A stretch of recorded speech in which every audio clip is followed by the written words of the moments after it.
لله نحمده ونستعينه ونستغفره ونؤمن به ونتوكل عليه ونعوذ بالله من شرور أنفسنا ومن سيئات أعمالنا من يهده الله فلا مضل له ومن يضلله فلا هادي له ونشهد أن لا إله إلا الله وحده لا شريك له ونشهد أن سيدنا ونبينا ومولانا محمدا عبده ورسوله أرسله الله تعالى إلى كافة الناس بشيرا ونذيرا أما بعد فإن أصدق الحديث كتاب الله وخير الهدي هدي محمد صلى الله عليه وسلم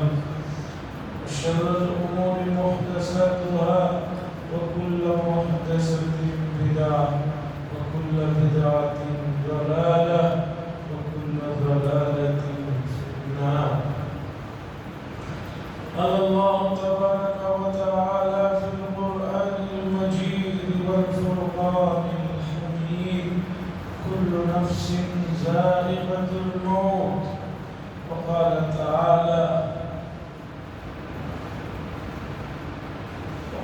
تعالى إنما يتوفى الصابرون أجرهم بغير حساب.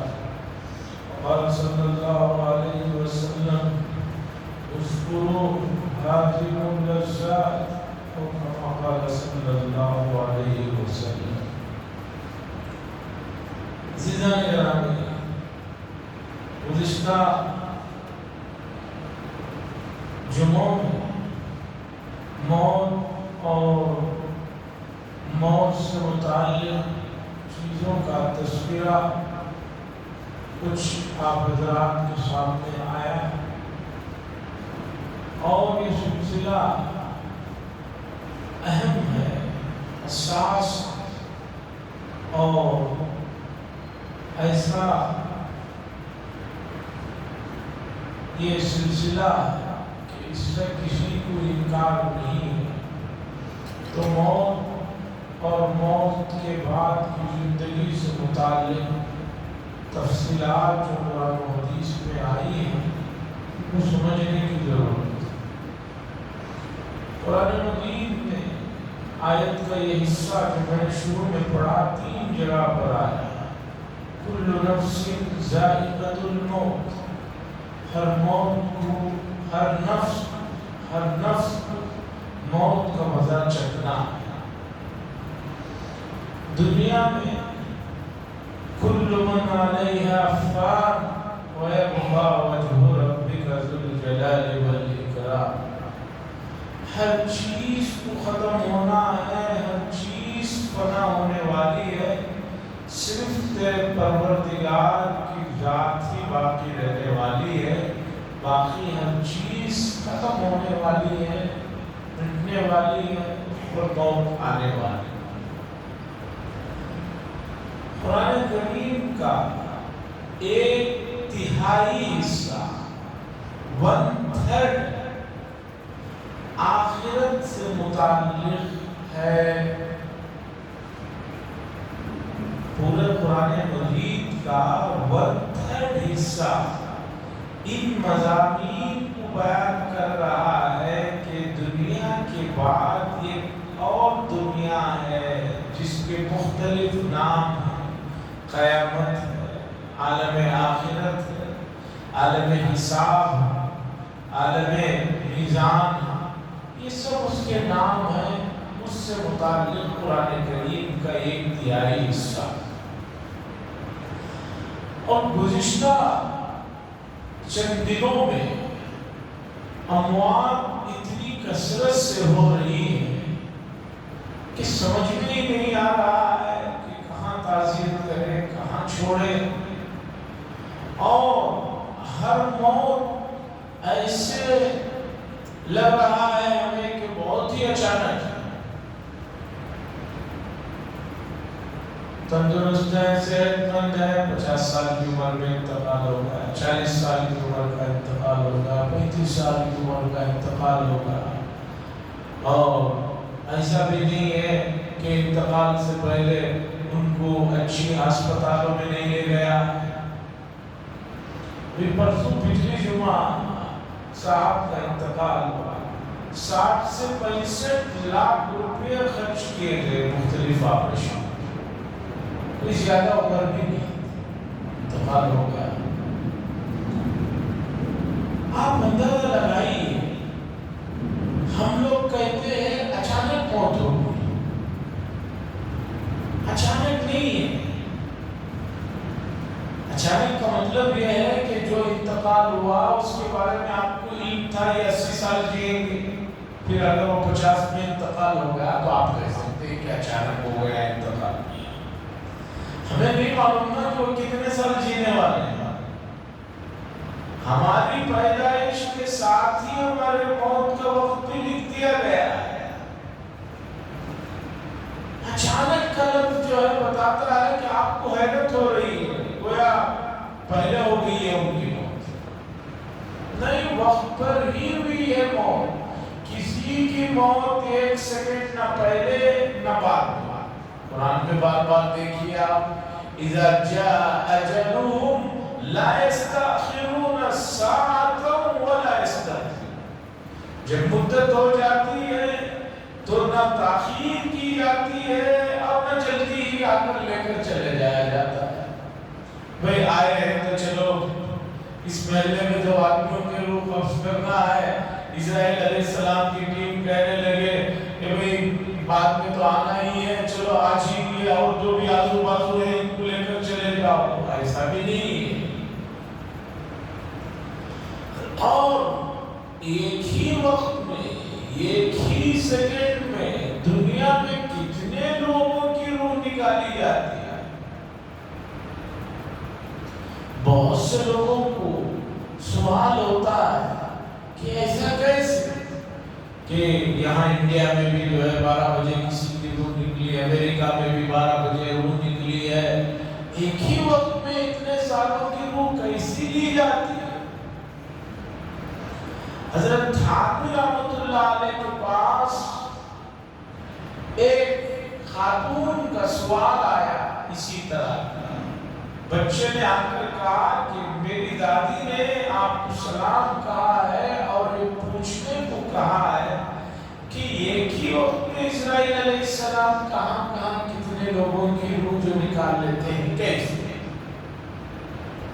چونکہ ہم لوگ اگر اس محلے میں ہیں تو اس محلے میں نہیں پہنچ سکتے، اس محلے میں ہیں تو یہاں نہیں پہنچ سکتے۔ تو حضرت تھانوی رحمۃ اللہ علیہ نے بچے سے کہا کہ ایک چھوٹی سی پلیٹ یا کٹوری تمہارے ہاتھ میں رکھی جائے اور اس میں کچھ کھانے کی چیز رکھی جائے، چاول ہے، چنے یا کوئی اس طرح کی چیز رکھی جائے، تو بتاؤ کہ اس کٹوری میں سے ایک ساتھ تمہیں 2-4 اٹھانے میں کیا تکلیف ہے؟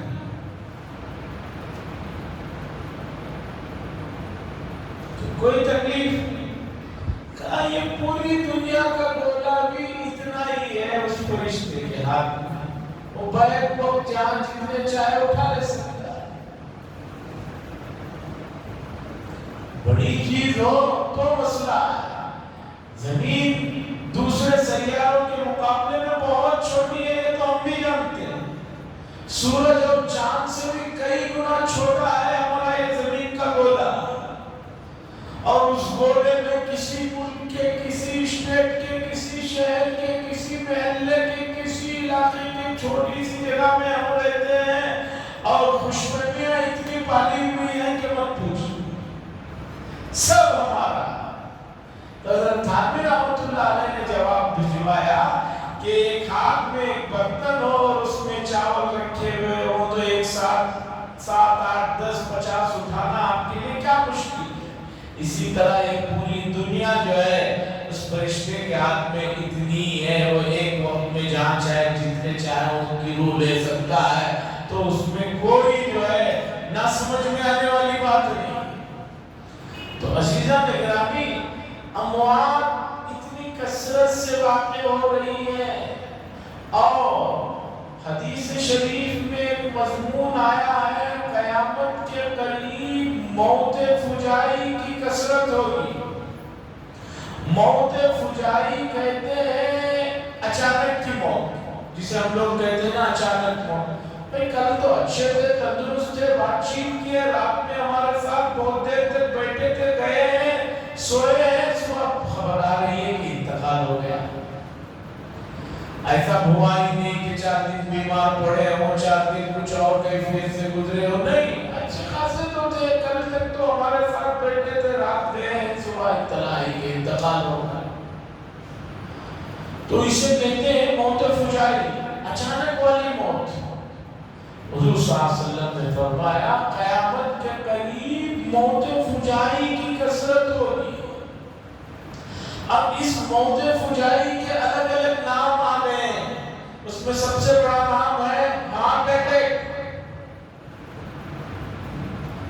آدمی پوچھتے کیا ہوا؟ کہاں ہارٹ اٹیک ہوا، حرکت قلب بند ہو گئی، انتقال ہوا۔ اور دوسرے بھی اب کچھ نئے بیماریاں بازار میں آ گئی، ہارٹ اٹیک تو تھا ہی، اب اور بھی کچھ بیماریاں آ گئی ہیں جس میں ڈاکٹر بھی جو ہے اس چیز کو پکڑنے تک جو ہے مریض ان کے آپ سے نکل جاتا ہے۔ ہسپتالوں کی حالت میڈیکل کی اتنی ترقی کے باوجود میڈیکل کی جو بے بسی ہے وہ دیکھی نہیں جاتی۔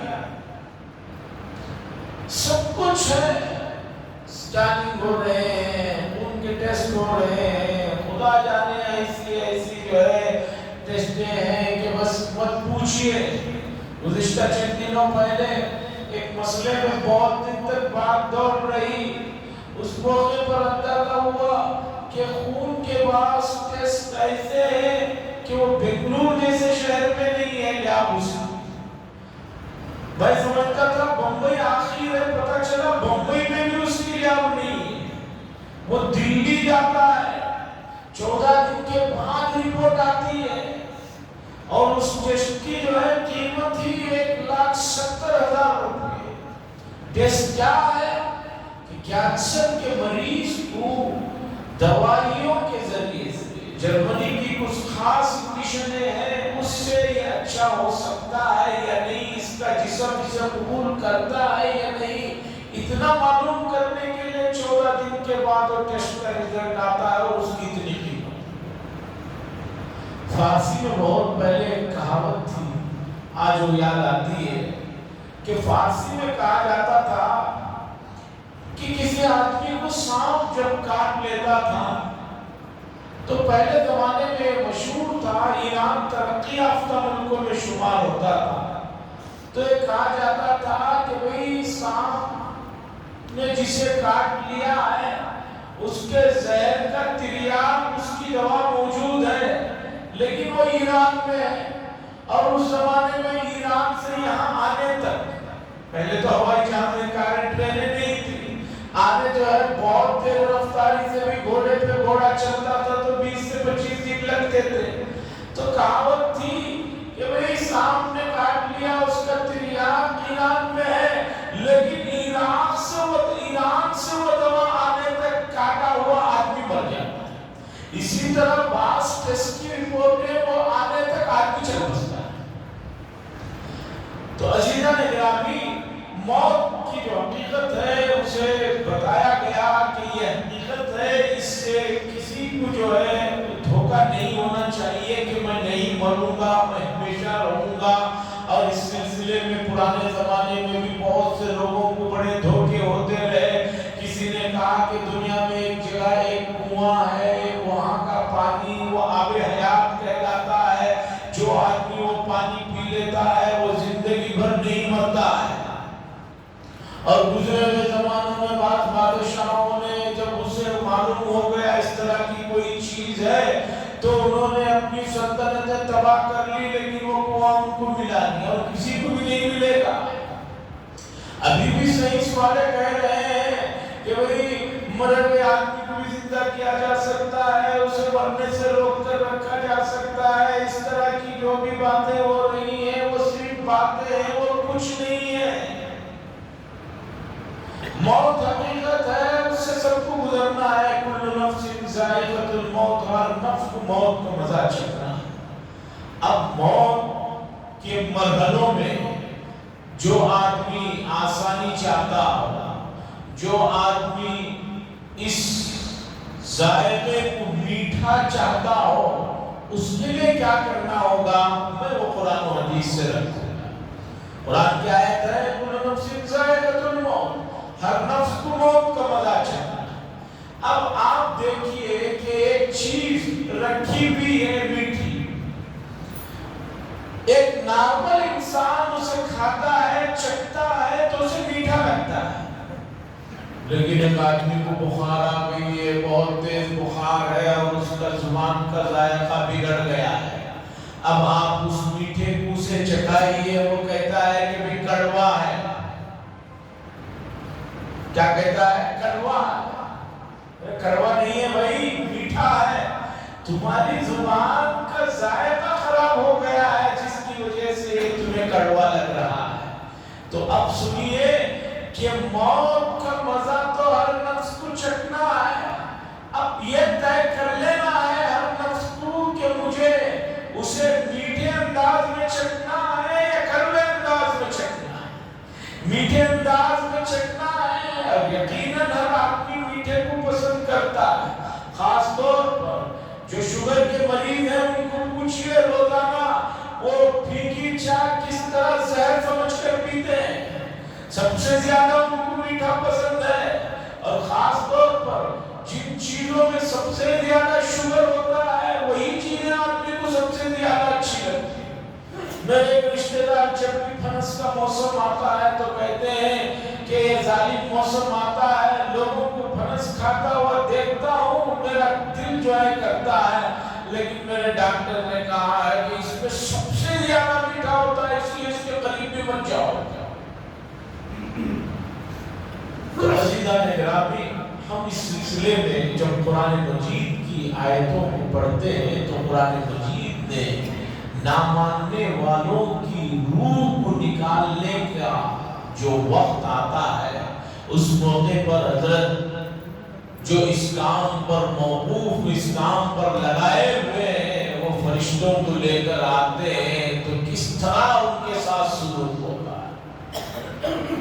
توفت الملائکۃ یضربوا وجوہہم، ان کے چہروں پر، ان کے منہوں پر مارا جاتا ہے، اور انسان کی جو روح ہے وہ اتنی لطیف ہے، اور اتنی لطیف ہے کہ کیمروں میں بھی، دوربینوں میں بھی نظر نہیں آتی، لیکن جسم کے ایک حصے میں بال، باریک جو باریک بال ہے اس کے اندر بھی روح ہوتی ہے۔ اسی لیے ایک سنگل بال بھی کھینچ لیا جائے تو آدمی کو درد کا احساس ہوتا ہے۔ اب آپ سوچئے کہ جب روح نکلنے کا وقت ہوتا ہے، ہڈیوں سے، جسم کے ہر حصے سے، ان بالوں سے، روحوں کے اندر سے روح کو نکالا جاتا ہے، تو کیا مرحلہ ہوتا ہوگا، تکلیف کی کیا شدت ہوتی ہوگی، اس کا کوئی اندازہ نہیں لگا سکتا۔ اور افسوس یہ ہے کہ انتقال سے پہلے آدمی کا زبان سے اس کی طاقت سلب کر لی جاتی ہے کہ وہ کچھ بیان ہی کر کے بتا دے کہ میں کتنی تکلیف ہوتی ہے۔ عزیزان گرامی، حضرات صحابہ کرام رضی اللہ تعالیٰ عنہ مجمعین کے اقوال کو دیکھیے، اور سب سے بڑھ کر میں نے گزشتہ ہفتے رسول اللہ صلی اللہ علیہ وسلم کی حدیثیں سنائی انتقال سے بالکل قریب وقت کی۔ ان للموت لسکرات، موت کے لیے بے شک بڑی سختیاں ہیں۔ صحابہ کرام رضی اللہ تعالیٰ عنہ مجمعین نے مثالوں سے بتایا کہ بہت ہی قیمتی اور پتلا کپڑا کانٹے دار درختوں پر ڈال کر اسے زور زبردستی سے کھینچنے سے جس طرح ایک ایک تار الگ ہو جاتی ہے، پھٹ جاتا ہے کپڑا، اس سے بھی زیادہ سختی کا عالم ہوتا ہے جب انسان کی روح کو نکالا جاتا ہے۔ اب اس روح کو نکالتے وقت میں خاص طور پر جس آدمی نے دنیا میں پورا اپنا دل لگا کر بیٹھا ہو، اس کے لیے تو یہ مرحلہ اور سخت ہو جاتا ہے۔ اور جس آدمی کو اللہ سے ملنے کا شوق، اللہ کے دیدار کی تمنا ہوتی ہے، اس آدمی کے لیے یہ مرحلہ بہت آسان ہو جاتا ہے۔ تو کہتا ہے آؤ بھائی مجھے لے کر چلو، میں تو کب سے بیٹھا ہوں۔ شیخ سعدی نے واقعہ لکھا ہے عطار رومی رحمۃ اللہ علیہ کا۔ یہ ایک بڑے آدمی گزرے جن کی فارسی میں کتابیں ہیں، پڑھائی جاتی ہیں۔ یہ شروع میں اپنے والد کا مطب یعنی حکیم ان کے والد تھے، یہ بھی ان کے ساتھ ان کی جگہ پر بیٹھا کرتے تھے۔ ایک اللہ والے آئے، انہوں نے آ کر کہا کہ تمہاری روح کیسے نکلے گی، تمہاری جان تو ان بوتلوں میں لٹکی ہوئی ہے، اس لیے کہ یہ دوا اس چیز کی، یہ دوا اس چیز کی، اس میں تمہاری جان لٹکی ہوئی ہے، تمہاری روح کیسے نکلے گی؟ عطار رومی جوان تھے، ابھی اس طرح کی اللہ والوں کی صحبت نہیں ملی تھی۔ انہوں نے کہا جیسے آپ کی جان نکلے گی ویسے میری بھی نکل جائے۔ وہ اللہ والے جو ان کی بات سنے ان کو کشف سے علم ہو گیا تھا کہ ان کا وقت قریب ہے۔ انہوں نے فوراً وہی دکان کے قریب مصلی بچھایا، 2 رکعت نماز پڑھی، لا الہ الا اللہ کہا، لیٹے اور انتقال ہوا۔ اس واقعے کا ان پر اتنا اثر ہوا کہ انہوں نے وہ جو مطلب سنبھال رہے تھے، حکیم بن کر جو علاج کر رہے تھے، اسے انہوں نے چھوڑا۔ اس کے بعد اللہ والوں کی صحبت اختیار کی اور بڑے درجے کے عالم اور بڑے درجے کے بزرگ بنے، ان کی کتابیں فارسی میں پڑھائی جاتی ہیں۔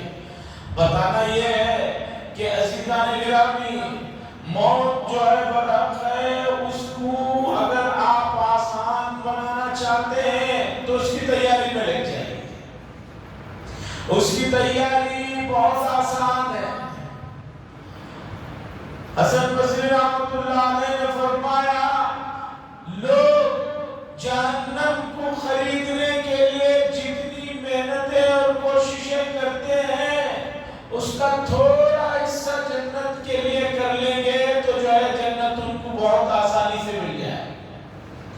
اس لیے کہ ایک آدمی گناہ کرتا ہے تو اسے بہت محنت کرنا پڑتا ہے۔ کوئی آدمی چوری کر رہا ہے، بڑی محنت کا کام ہے۔ کوئی اور گناہ کر رہا ہے، جان کو جو ہے ہتھیلی پر رکھ کر کرنا پڑتا ہے۔ جہنم خریدنے کے لیے لوگ جتنی محنت کرتے ہیں اس سے کم تھوڑی سی محنت اگر آدمی کوشش کرے تو جنت خرید سکتا ہے اور اپنے آخری وقت کو بہتر بنا سکتا ہے۔ عزیزان گرامی، انتقال کے مرحلوں کو آسان کرنے کے سلسلے میں قرآن و حدیث نے جو ہدایات دی ہیں، ان ہدایات کو سنیے اور دل کی اور بالکل گہرائیوں سے اسے محفوظ رکھیے۔ جیسے اپنے پاس ورڈ کو آپ نے محفوظ رکھا ہوا ہوتا ہے، کبھی نہیں بھولتے۔ جو ہے فون پے کا ہو یا جو ہے اے ٹی ایم کا پاس ورڈ ہے، آدمی نہیں بھولتا ہے، رات میں بھی اٹھائیے اسے یاد رہتا ہے۔ تو اسی طرح موت کا مرحلہ آسانی سے اور اچھی حالت میں ہو، اس کے لیے قرآن و حدیث میں جو ہدایات ہیں ان کو ذرا اچھی طرح سنیے، سمجھیے۔ سب سے پہلی بات یہ ہے کہ اللہ تبارک و تعالیٰ کی جو ذات گرامی ہے، اس کی جو صفات ہیں، اللہ کی ذات اور صفات پر کامل و مکمل ایمان لائیے۔ آپ پوچھیں گے کہ بھئی کامل و مکمل ایمان کیا ہے؟ میں تو خاندانی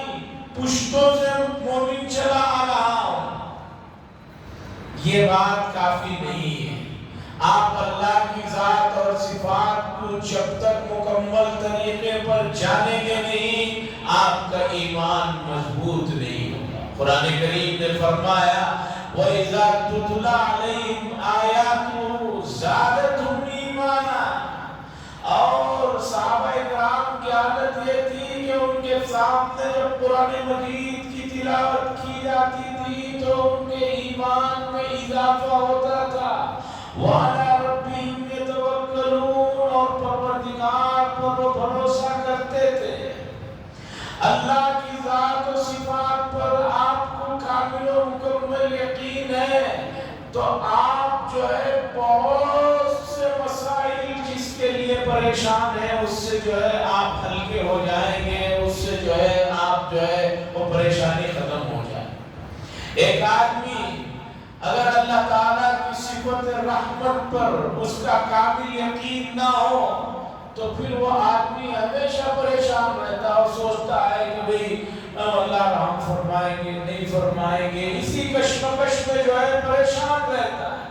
لیکن رحمت پر کامل ایمان ہے تو اسے یقین بھی ہوتا ہے کہ بھئی اللہ کی رحمت ہے، انشاءاللہ سب اچھا ہی ہوگا. اسی طریقے پر ایک آدمی اللہ تبارک و تعالیٰ کی جو صفات ہیں جس میں سزا دینے کا ذکر ہے، جس میں پکڑ کرنے کا ذکر ہے، اس پر کامل ایمان ہو تو وہ گناہوں سے آٹومیٹک بچتا ہے. وہ سوچتا ہے کہ میں اللہ کی پکڑ سخت ہے، اس لیے وہ گناہوں سے بچنا اس کے لیے آسان ہو جاتا ہے.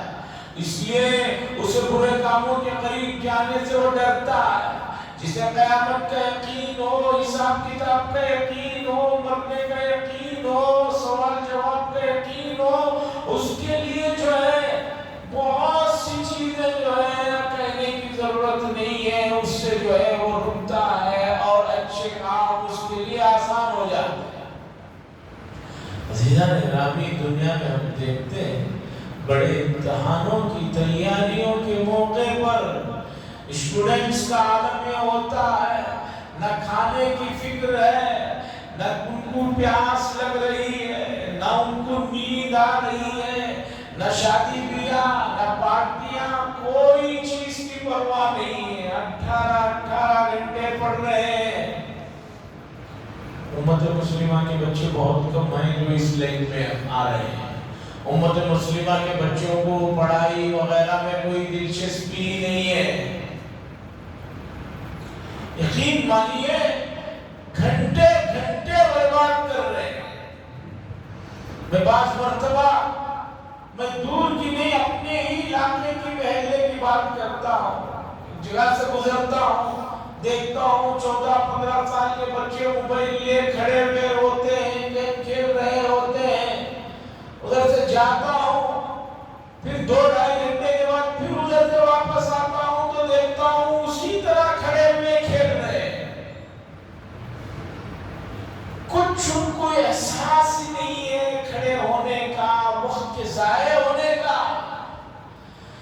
تو خلاصہ یہ ہے کہ امت مسلمہ تعلیمی معیار میں، تعلیمی میدان میں پہلے سے کچھ بہتر ہو رہی ہے، لیکن یہ مکمل نہیں ہے. یہ مکمل نہیں ہے. یہ تو ایسے ہی ہے کہ آپ کسی سے جو ہے 100 روپے چھین لیں اور 1 روپیہ دے دیں اور وہ 1 روپیہ لے کر خوش ہو جائے اور کہے کہ بھی میرا 1 روپیہ مل گیا. ابھی 1 روپیہ ملا ہے، اس کی خوشی تو تمہیں ہو رہی ہے.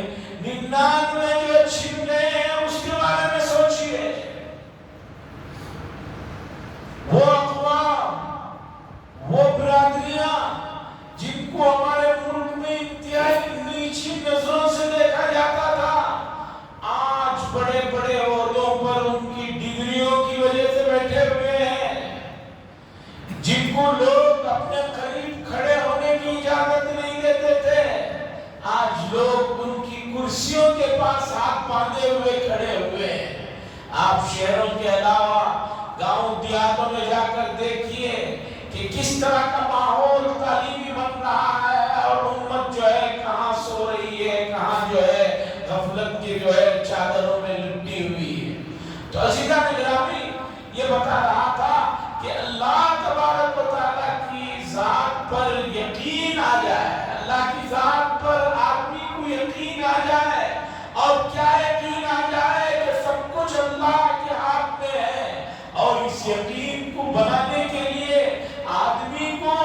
قرآن و حدیث کے قریب آنا پڑے گا.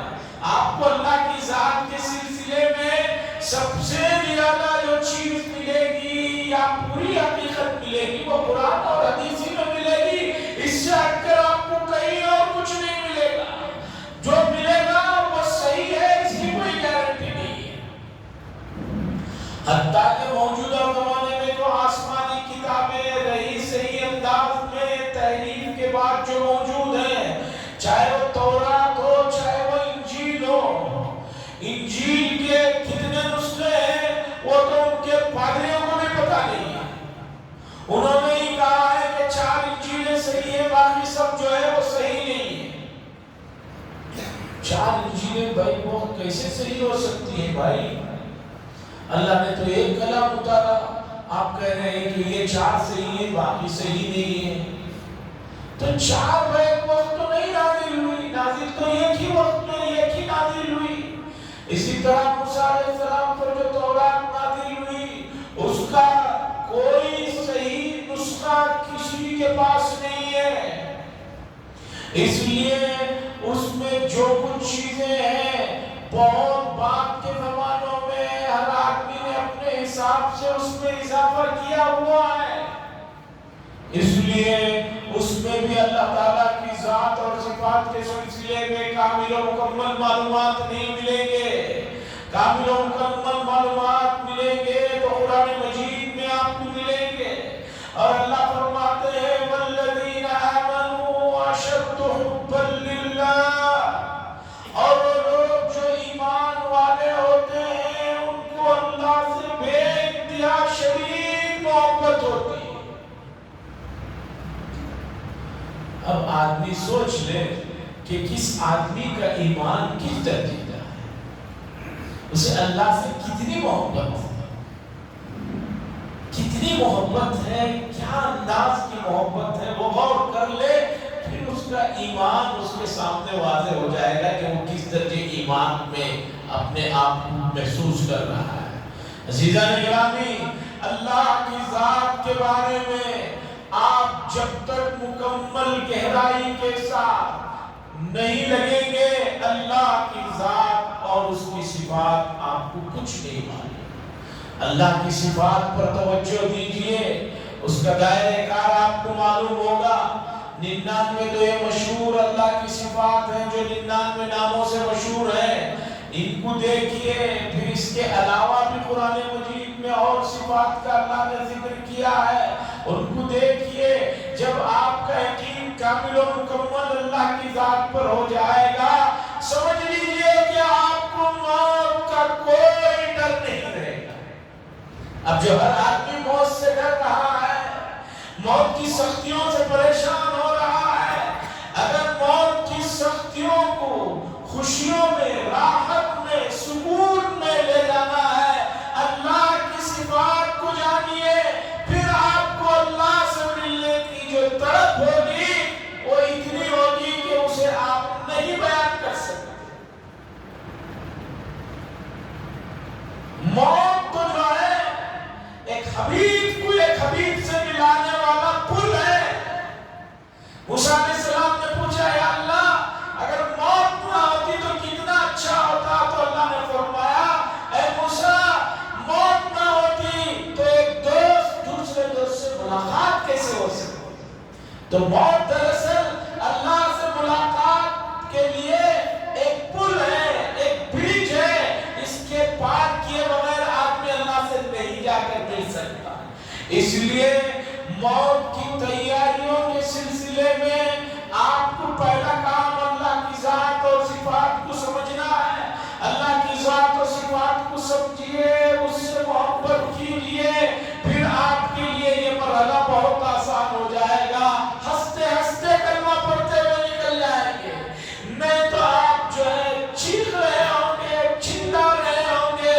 لیکن فرشتے لا یعصون اللہ، قرآن نے کہا ہمارے فرشتے وہ ہے کہ وہ کبھی نافرمانی نہیں کرتے. کہ وہ کسی بڑے آدمی کو دیکھ کر ڈر جائے یا کچھ اس سے رشوت لے لے یا کوئی اور سفارش ہو جائے، کچھ نہیں ہوگا، وہ لے کر جا کر ہی رہیں گے.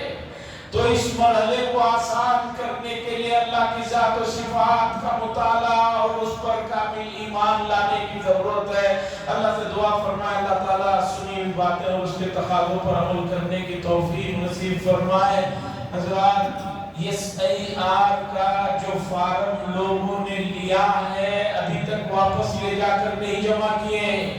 BLO حضرات کہہ رہے ہیں کہ صرف ایک BLO کہہ رہے ہیں کہ 800 فارم میرے پاس واپس آنا ہے، اور آخری وقت میں لے جائیں گے تو جانتے ہیں کہ سرور ڈاؤن ہو جاتا ہے، پھر وقت نکل جائے گا، وہ فارم پھر آپ رکھ لے کر صبح شام اس کا دیدار زیارت کرتے رہ جائیں گے۔ اس لیے پہلی فرصت میں یہاں سے نکلنے کے بعد BLO کے پاس لے جا کر دیں یا فون کریں، وہ آ کر لے جائیں گے۔ اور بھی اس سلسلے میں کچھ گزارشیں ہیں انشاءاللہ نماز کے بعد سناؤں گا، مہربانی فرما کر اس پر بھی توجہ دیں۔